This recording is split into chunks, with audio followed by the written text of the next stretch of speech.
ഇത്തവണ വീഡിയോ കണ്ടില്ലല്ലോ എന്നുള്ളത്. കാരണം ഓണം കളറാവണമെന്നുണ്ടെങ്കിൽ ഈ മാപ്പിളക്കുട്ടികൾ ഈ തട്ടമൊക്കെ ഇട്ടിട്ട് ഡാൻസ് ആടുമ്പോഴേ ഓണം കളറാവുള്ളൂ. അങ്ങനെ നോക്കുമ്പോഴാണ് ഞാൻ എന്റെ സുഹൃത്തുക്കളെ, ഇത് ഫക്രുദ്ദീൻ പന്തവൂർ, അറിയാത്ത ആളുകളുണ്ടാവില്ല, എന്റെ പ്രിയ സുഹൃത്തു കൂടിയാണ്. പക്ഷെ പറയേണ്ടത് കൃത്യമായിട്ട് പറയണല്ലോ. ഈ ഓണം എന്ന് വെച്ചാൽ എന്തുവാണ് കൃത്യമായിട്ട് പറയാം. എന്താണ് ഈ ഓണം? ഒരുപാട് തരത്തിൽ നമ്മുടെ ഓണത്തെ പല രീതിയിലും വ്യാഖ്യാനിക്കുന്ന ആളുകളുണ്ട്. കൃത്യമായിട്ട് പറഞ്ഞു കഴിഞ്ഞാൽ ഓണം നമ്മുടെ സാംസ്കാരിക ഒരു വിളവ് ഉത്സവമാണ്. എന്ന് വെച്ച് കഴിഞ്ഞാൽ ഈ കൃഷിയൊക്കെ കഴിഞ്ഞ് നമ്മുടെ വയലൊക്കെ കൊയ്ത് അത്യാവശ്യം നെല്ലും അരിയൊക്കെ എല്ലാവർക്കും കിട്ടിക്കഴിഞ്ഞാൽ ഉണ്ടാവുന്ന ഒരു ആഘോഷത്തെയാണ് സത്യം പറഞ്ഞു കഴിഞ്ഞാൽ ഈ ഓണം എന്ന് പറയുന്നത്. പിന്നീട് അത് ഹിന്ദുക്കളെ മാത്രം ആഘോഷമായിട്ട് മാറുന്നു. മുസ്ലിങ്ങൾ ആരും ഓണം ആഘോഷിക്കരുതെന്നൊക്കെ ചില ആളുകളൊക്കെ പറയുന്നു. സോഷ്യൽ മീഡിയയിൽ ഇൻസ്റ്റാഗ്രാം മതപണ്ഡിതന്മാരൊക്കെ വരുന്നു. കോഴിക്കോട് കടപ്പുറത്തൊക്കെ പോയിട്ട് നിങ്ങൾ ധരിക്കുന്ന ഡ്രസ്സ് എത്രത്തോളം നല്ലതാണ്, ഇത് നിങ്ങളുടെ മതപരമായ ഡ്രസ്സ് തന്നെയാണോ, നിങ്ങൾക്ക് സ്വർഗത്തിൽ പോകണ്ടേ, അതോ നിങ്ങൾ നരകത്തിലേക്കുള്ള വാതിൽ തുറന്നിടാൻ വേണ്ടിയിട്ട് നിങ്ങൾ ഇപ്പോഴേ പറയുകയാണോ എന്നൊക്കെ ചോദിക്കുന്ന ആളുകളൊക്കെ വന്നിട്ടുണ്ട്. ഇവരൊക്കെ നിലയ്ക്ക് നിർത്തേണ്ട സമയം കഴിഞ്ഞു എന്നാണ് എനിക്ക് തോന്നിപ്പോയത് കേട്ടോ. എൻ്റെ പ്രിയ സുഹൃത്തുക്കളെ, ഈ ഓണത്തിന് മുസ്ലിം പെൺകുട്ടികൾ അവർ തട്ടമിട്ട് ആടിയാൽ മാത്രമാണോ ഓണം കളറാവുകയുള്ളൂ?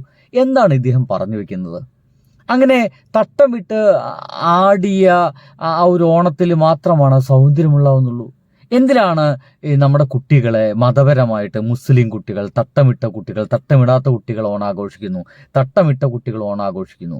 എനിക്ക് ഭയങ്കര സന്തോഷം തോന്നിയ കാര്യം എന്ന് വെച്ച് കഴിഞ്ഞാൽ ഇതുപോലുള്ള ഇൻസ്റ്റഗ്രാം മത ഉപദേശ സംഘങ്ങളൊക്കെ കൂടുന്തോറും കുട്ടികൾ 5 പൈസയ്ക്ക് ഇതിനെ വില വയ്ക്കുന്നില്ല എന്നുള്ളതാണ്. 5 പൈസയ്ക്ക് ഇതിനൊന്നും ഒരു വിലയും കൊടുക്കുന്നില്ല. ഇദ്ദേഹത്തിന് ബാക്കി വർത്താനം കേൾക്കൂ. വീഡിയോ കാണുന്നു, അൽഹംദുലില്ലാ, സന്തോഷമായി. ഇപ്പൊ ഓണം ഞാൻ അങ്ങനെ ആലോചിക്കും, ഞാൻ അങ്ങനെ ആലോചിക്കുന്നു, ഇത്തവണ വീഡിയോ കണ്ടില്ലല്ലോ എന്നുള്ളത്. കാരണം ഓണം കളറാവണമെന്നുണ്ടെങ്കിൽ ഈ മാപ്പിളക്കുട്ടികൾ ഈ തട്ടമൊക്കെ ഇട്ടിട്ട് ഡാൻസ് ആടുമ്പോഴേ ഓണം കളറാവുള്ളൂ. അങ്ങനെ നോക്കുമ്പോഴാണ് ഞാൻ ഇന്നലെ ഈ വീഡിയോ കാണുന്നത്. അൽഹംദുലില്ലാ, സന്തോഷമായി. ഇപ്പൊ ഓണം സംഭവമായില്ലേ. ഈ ഒരു വീഡിയോയെ വളരെയധികം പ്രൊമോട്ട് ചെയ്യുന്ന ഒരുപാട് പേരെ കാണാം. ഞാൻ സോഷ്യൽ മീഡിയയിൽ ഇങ്ങനെ കണ്ടിട്ട് ഒരു പറഞ്ഞാലും കണ്ടില്ലേ, മുസ്ലിം പെൺകുട്ടികൾ എന്തൊക്കെ വിലക്കുകൾ ഉണ്ടെങ്കിലും അതിനൊക്കെ ലംഘിച്ചുകൊണ്ട് പുരോഗമനത്തിന്റെ പാതയായിട്ട് ഡാൻസ് ആടുന്നത് കണ്ടില്ലേ. ഇതാണ് ഇസ്ലാം. ഇസ്ലാമിനെ കുറിച്ച് നിങ്ങൾക്ക് അറിയാഞ്ഞിട്ടാണ്. അല്ലെങ്കിൽ ഈ ഒരു പെൺകുട്ടികൾ ചെയ്യുന്ന ഈ ഒരു മോശത്തരത്തിനെ തുറന്നു കാണിച്ചാൽ പിന്നെ 6-ാം നൂറ്റാണ്ടായി ഒന്നിനും ആളുകളെ സ്വർഗത്തേക്ക് ടിക്കറ്റ് കൊടുക്കുന്ന ആളായി. ഇത് സ്ത്രീ എങ്ങനെയാണ് ഇതൊരു മോശമായ സംഭവമായിട്ട് മാറുന്നത്? ഒരു ഓണം നമുക്ക് ആഘോഷിക്കാൻ കിട്ടുന്ന ഒരു സമയമാണ്. വളരെ കുറച്ച് ജീവിതം, അതിനിടയ്ക്ക് ഈ ഭൂമിയിൽ നമുക്ക് ആഘോഷിക്കാൻ കിട്ടുന്ന കുറച്ച് സമയത്തിൽ സുഹൃത്തുക്കളെല്ലാം നല്ല വസ്ത്രം അണിഞ്ഞ് ഒരേ രീതിയിൽ വസ്ത്രം അണിഞ്ഞിട്ട് ഡാൻസ് കളിക്കുന്നു, വടംവലി നടത്തുന്നു, പൂക്കളം ഇടുന്നു. ഈ കുട്ടികൾ കൂടി മനുഷ്യരല്ലേ എൻ്റെ സുഹൃത്തെ? ഈ കുട്ടികൾ കൂടി ആ ആഘോഷത്തിനൊപ്പം ചേർന്ന് കഴിഞ്ഞാൽ എന്താ പ്രശ്നം? അപ്പോൾ ഞാനിപ്പോൾ വിമർശിക്കുന്നത് നിങ്ങൾ 6-ാം നൂറ്റാണ്ടുകാരനാണെന്ന് പറഞ്ഞിട്ടാണോ? അല്ല, ഇദ്ദേഹം അടക്കമുള്ള ആളുകൾ 6-ാം നൂറ്റാണ്ടുകാരാണ് ഇവരെന്ന് പറഞ്ഞിട്ടല്ല നമ്മൾ വിമർശിക്കുന്നത്. മനുഷ്യരായിട്ടൊന്ന് കാണാൻ ശ്രമിക്കും. ഇത്തരം ചില സന്തോഷങ്ങളൊക്കെ അവരുടെ ജീവിതത്തിലേക്ക് അവരാഗ്രഹിക്കുന്നുണ്ട്. വെറും കച്ചവടവൽക്കരിക്കുന്ന ഒരു മനോഭാവത്തിന്റെ ഭാഗമാണ് ഈ ഡാൻസിങ് ഒക്കെ. ഈ പെൺകുട്ടികളെ കൊണ്ട് ഡാൻസ് ആടുന്ന അല്ലെങ്കിൽ ഡാൻസ് ആടിപ്പിക്കുന്ന ഒരു രീതി, ഇതൊരു കച്ചവട രീതിയാണ്. ഇത് തിരിച്ചറിഞ്ഞിട്ട് പറഞ്ഞു കഴിഞ്ഞാല് പിന്നെ ഓരോ മോശക്കാരനായി. അതൊരു കച്ചവട രീതി. അത്ര ഈ പെൺകുട്ടികൾ കൊണ്ട് ഡാൻസ് കളിപ്പിക്കുന്ന കച്ചവട രീതി എന്ന് പറയുന്നത് എന്ത് തരം കച്ചവട രീതിയാണ്? ഈ വസ്ത്രവിൽപ്പന ഭാഗമായിട്ടാണോ? ഇനി അതുമായി ബന്ധപ്പെട്ട എന്തെങ്കിലുമൊക്കെ കോസ്മെറ്റിക്സിന്റെ ഭാഗമായിട്ടാണോ? എന്താണ് എൻ്റെ പ്രിയ സുഹൃത്തുക്കൾ നിങ്ങൾ പറയുന്നത്?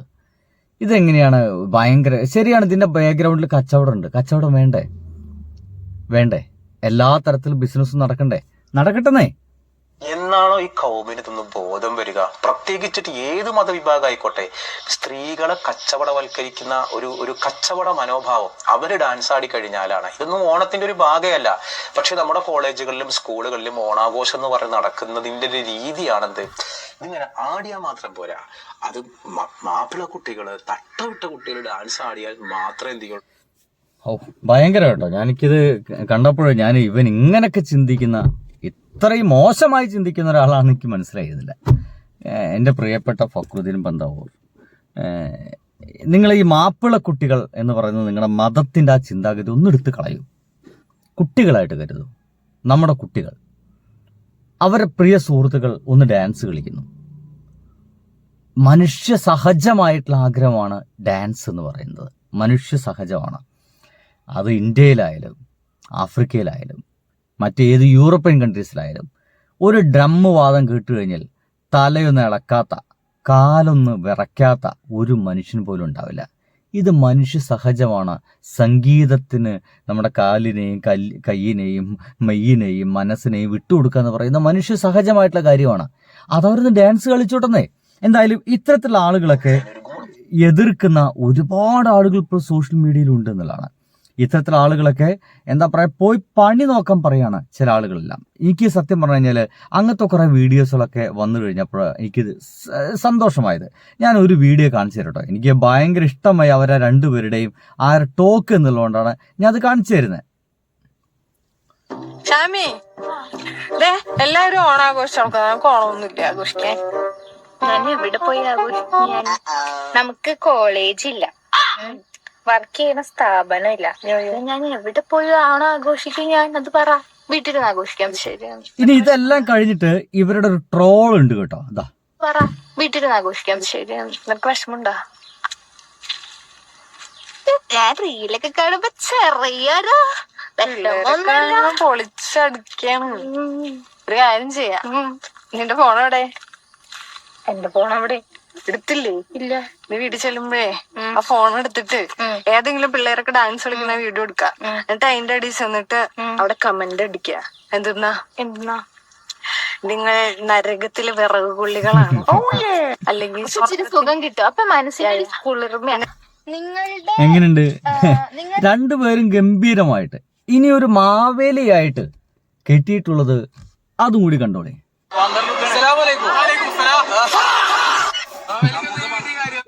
എങ്ങനെയുണ്ട്? ഏതൊരു മുസ്ലിം വിഭാഗത്തിൽപ്പെട്ട ഒരു പയ്യനാണ് ഒരുപക്ഷെ കിട്ടിയിട്ടുണ്ടായിരിക്കുക. അല്ലെങ്കിൽ അതല്ല എങ്കിലും മലപ്പുറം ജില്ലയിലൊക്കെ ആരോടെങ്കിലും അസ്ലാം വലൈക്കും എന്ന് പറഞ്ഞു കഴിഞ്ഞാൽ ഒരു മടിയും കൂടാതെ വലൈക്കുസ്ലാം എന്ന് പറയാൻ ഒരു മടിയും ഉണ്ടാവില്ല നമ്മുടെ കേരളത്തില്.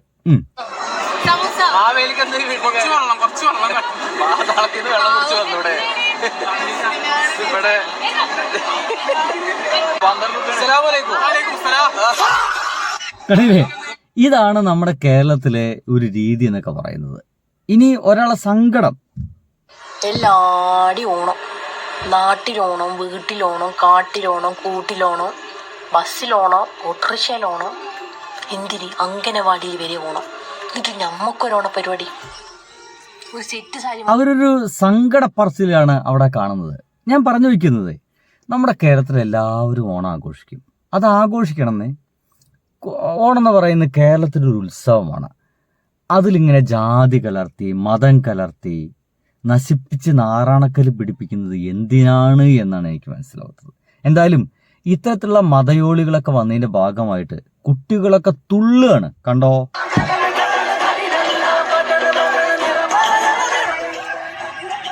ഇനി അടുത്തത് കണ്ടോ?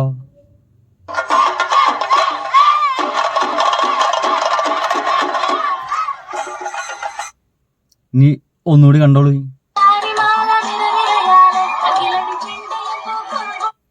ഇതിലൊക്കെ വേണമെങ്കിൽ ഇതന്നെ എടുത്തോ.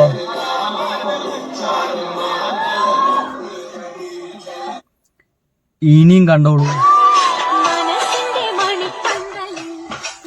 അതായത് ഈ ഇൻസ്റ്റഗ്രാമിൽ വന്നിട്ട് ഇങ്ങനെ എതിർക്കും തോറും, ഇങ്ങനെ മതം പറഞ്ഞിട്ട് സ്ത്രീകളെ നേരം പോലെ എന്താ പറയുക നയിക്കാൻ വേണ്ടി ഇറങ്ങുന്ന ഈ ടീമുകളൊക്കെ ഇറങ്ങും തോറും അത്തരം ആളുകൾക്ക് 5 പൈസ വില കൊടുക്കാതെ ഇറങ്ങാൻ വേണ്ടിയിട്ട് നമ്മുടെ നാട്ടിലത്തെ ആളുകളൊക്കെ സ്ത്രീകളൊക്കെ തയ്യാറായിട്ടുണ്ട് എന്നുള്ളതാണ്. പ്രത്യേകിച്ചിട്ട് പുതിയ തലമുറ ഇത്തരം മത എന്താ പറയുക വർഗീയ എന്താ പറയുക ജാതികൾക്ക് ഒരു വിലയും കൊടുക്കുന്നില്ല. ഒരു വിലയെന്ന് വെച്ച് കഴിഞ്ഞാൽ 5 പൈസയ്ക്ക് വില കൊടുക്കുന്നില്ല എന്നുള്ളതാണ്. അത്തരം ആളുകൾ കൂടി വരിക തന്നെ വേണം. എന്നിട്ട് കേരളം ഒരു സമത്വ സുന്ദര നാടായിട്ട് മാറുക തന്നെ വേണം. അപ്പോൾ എല്ലാ മതയോളികൾക്കും നന്ദി പറഞ്ഞുകൊണ്ട് നിർത്തട്ടെ. ബൈ.